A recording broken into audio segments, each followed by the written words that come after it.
Kami adalah bagian dari rombongan jamaah tarekat Naksabandiyah Jabal Qubis Tanjung Morawa, Sumatera Utara, Indonesia. Sebanyak 120 orang berkunjung ke Uzbekistan, dipimpin oleh Tuan Guru Sayyidi Syekh Haji Ghazali Naksabandi. Beliau didampingi oleh Syekh Haji Ramlan Bustami dari Riau dan Syekh Gatot Purwanto BSc dari Yogyakarta. Hari ini, yakni hari keempat, kami berangkat ke Samarkand dengan kereta api cepat, mengunjungi Mausoleum Imam Bukhari dan Museum Imam Bukhari. Perjalanan kereta api dari Tashkent ke Samarkand ditempuh selama 2 jam. Berangkat jam 7 pagi dan tiba di Samarkand sekitar jam 9:10 waktu Uzbekistan. Sekarang kita lagi berada di kereta api cepat dari Tashkent menuju ke Samarkand.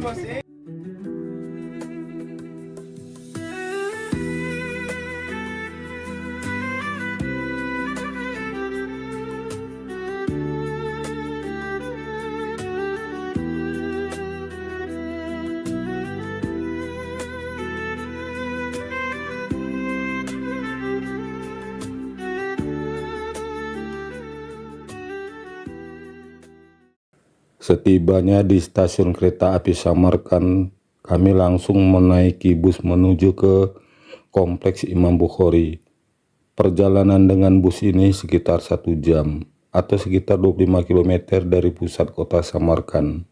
Selama perjalanan di bus, kami disuguhkan cerita atau kisah tentang Imam Bukhari oleh guide lokal Uzbekistan. Namun sangat disayangkan, kawasan atau kompleks Imam Bukhari saat ini masih dalam kondisi under reconstruction atau dalam proses revitalisasi menyeluruh. Namun situasi ini tidak menghalangi kami untuk berkunjung. Lahir di kota Bukhara pada tahun 810 dan meninggal dunia di Samarkand pada tahun 870.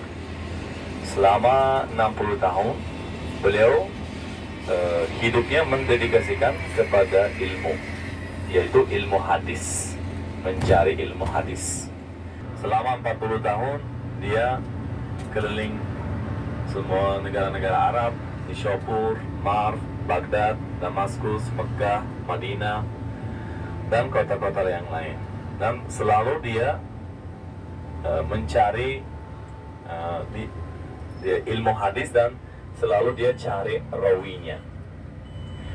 Hari ini kita tahu 6 muhaddis terbesar atau perawi hadis terbesar ya. Dan yang utamanya adalah Imam Bukhari. Ada Abu Muslim, ada Abu Daud, Imam Nasai, ya, Imam At-Tirmizi, Imam Hanbali. Nah, itu perawi hadis 6 terbesar di dunia sekarang. Dan kalau mereka semua punya hadis mirip, tapi maknanya beda atau rawinya beda, yang ambil sebagai sahih punya siapa? Punya Imam Bukhari. Karena Imam Bukhari kalau dia dengar satu hadis, dia tidak malas pergi jauh-jauh untuk mencari rawinya. Apakah dia benar-benar ada hubungannya dengan Rasulullah apa tidak? Begitu dia, walaupun negara lain, untuk satu hadis pun dia bisa pergi jauh-jauh. Dan setiap dia sebelum menulis di bukunya Al-Jami' As-Sahih, selalu sholat 2 rakaat.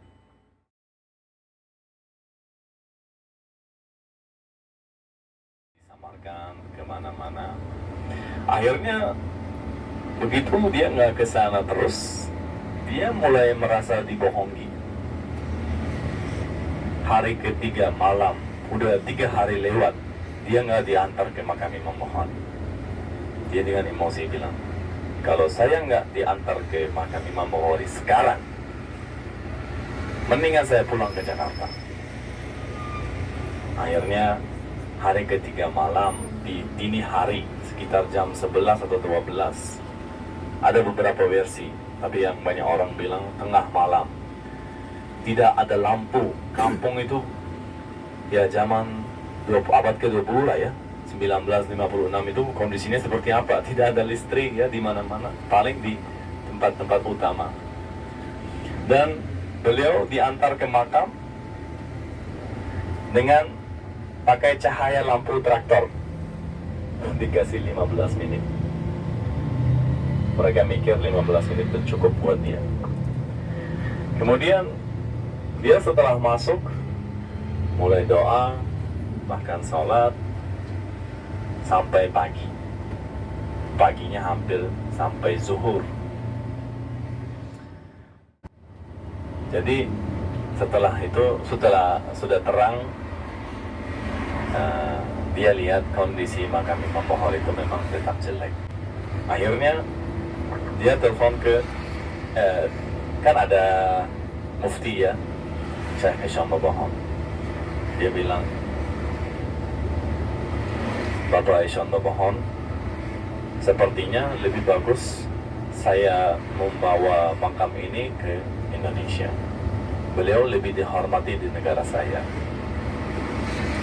Walaupun kalau tidak mau kasih saja, tidak apa-apa, saya siap membelinya. Saya siap membeli makamnya. Berapapun beratnya saya ganti dengan emas.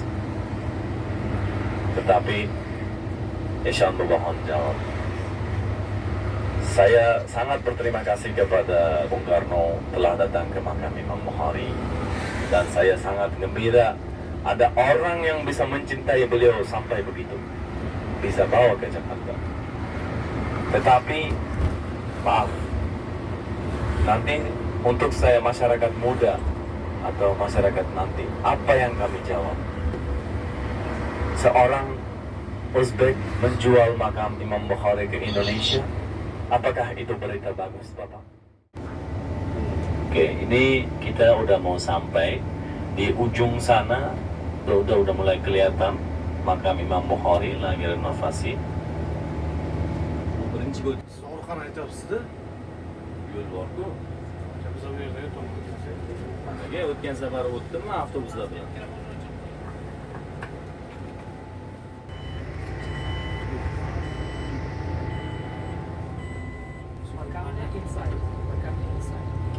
Oke, Bapak Ibu lagi ditanya makamnya yang mana. Jadi kalau kita melihat ada tutupan hijau ya, yang besar itu masjid. Kalau yang sebelah kiri ada yang gedung segi empat, ada tutupan hijau lagi. Nah itulah makam Imam Bukhari. Itu tampak kuburan umum. Dulu Imam Bukharinya dikuburkan di sana. Juga terbelakang itu pemakaman umum. Terus sejak di masa dulu itu dipindahkan ke masjid. Oke, kita sudah sampai.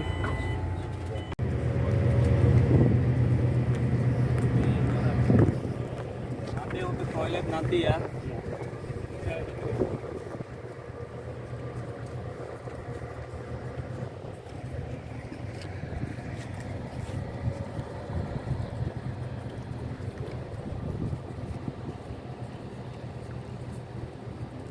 Ini pesantren.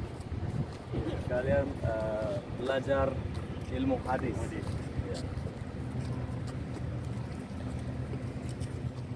Student exchange atau professor exchange. Samarkand, Jeddah. Voilà, all the champs. Samarkand, Jeddah, Jakarta, Samarkand, Jeddah. Oleh sebab itu di sini mau disiapkan banyak hotel. Sahid Group juga masuk. Di taman-taman hijau ini ya, tempatnya, Yang lokasi. Di belakang sana ini lagi ada banyak bangunan. Ya yang di mau sono ya. dibangun. Mau jadi itu semua hotel, restoran, masjid. Dulu masjidnya hanya bisa muat 1.000 orang. Kalau yang di sini dalam masjidnya saja 15.000 orang. Dengan yang halamannya tambah 20.000 lagi, jadi total bisa muat 35.000 orang sekali sholat di sini.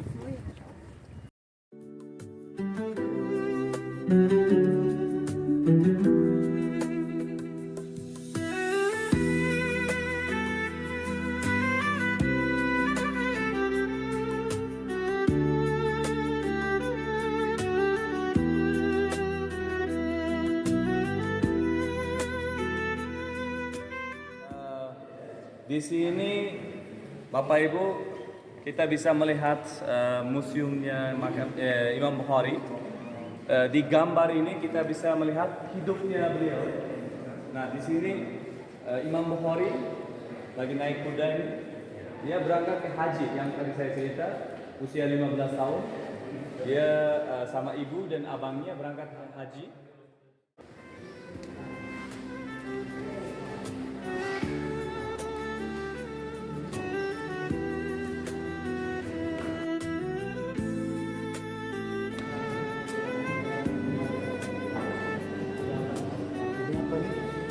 Sejarah Rasulullah, keturunan ya.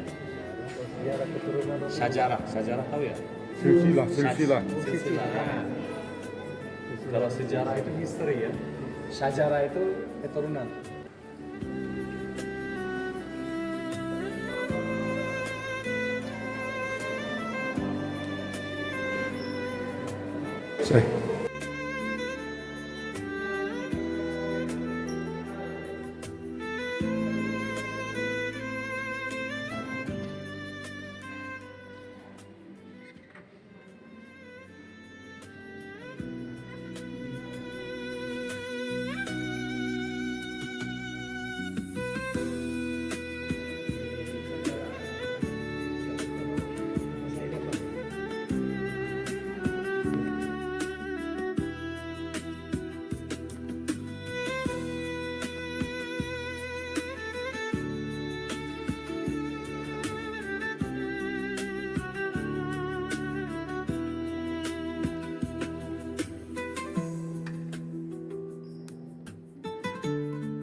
Di depan kita adalah kompleks makam Imam Bukhari yang sedang direnovasi.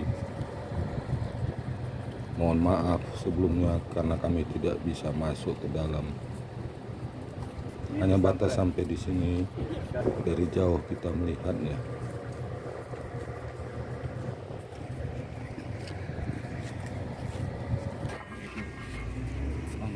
Mari kita membacakan surah Al-Fatihah sekali, Al-Ikhlas 3 kali, yang seumpama pahalanya kita mohonkan kepada Allah Subhanahu wa taala, sampaikan kepada rohaniah Imam Bukhari.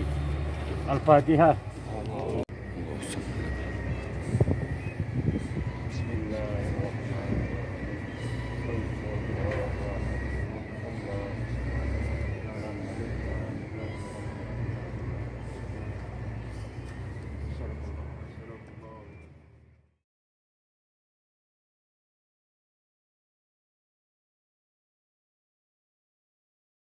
Tuan Guru minta tanggapan kunjungan ini bagaimana? Ya,